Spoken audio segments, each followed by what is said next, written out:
Okay, now we're going to walk through Find a BOApod and understand how this function works.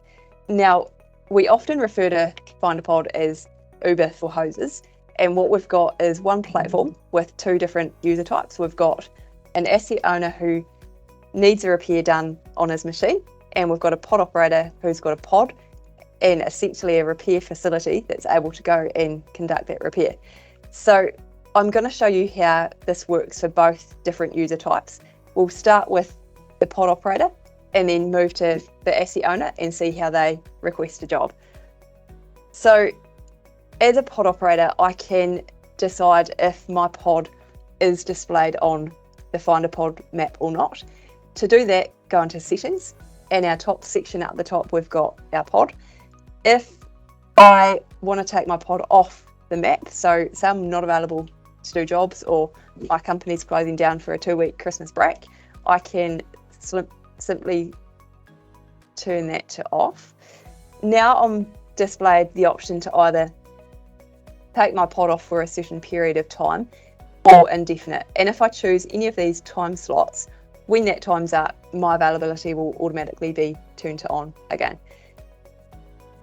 Next, I can choose who in my company is displayed on Find a Pod and who receives a text message when a customer books a job. In this example, I'm setting my own user to be in that option. Then third, I can choose what phone number is displayed on Find a Pod, and this can be an office-based number if you'd prefer to have phone calls go through to someone who's in the office, always available to pick them up, over against perhaps a technician who's maybe sometimes available, maybe sometimes in the middle of a job. So you can choose what phone number is displayed in this field here. So that's how you manage availability of your pod. If, as an asset owner, I can click into Find a BOApod and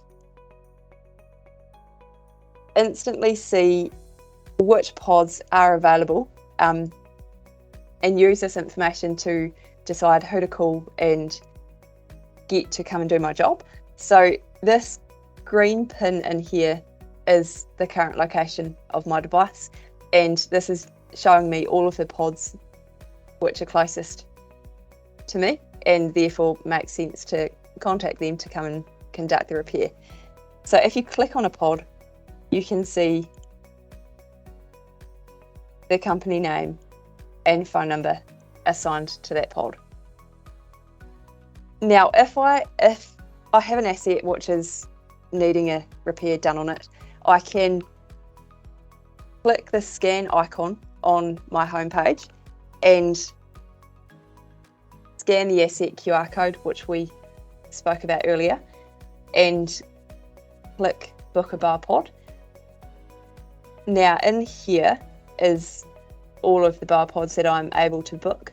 They are displayed in order of closest to my location, except if you've got a pod that's also attached to your company, so you might have a pod for your own use to service your own machines, that always sits at the top here in green text. So in this example, I am going to book a job with myself, but for most asset owners out there, they would be choosing one of these other BOApods to book their job with. So I'll pop in my address, put in an order number, which is my name, and some job description, and click Submit Job. Now this sends a text to the user connected to that pod, which is also myself, and tells them that they have received a new job request, and this here is the job number. So as a pod operator, I can now go into my jobbing on the BOAhub and see this here was the job that's been sent to me from a customer. Then I can accept it and follow through and do that repair. So this is a nice platform that lets both the person that's got the need and the person that can service that need collaborate on, and it does give you instant information on who's available to do the job, how far away they are, and some indication on what time they're going to get there.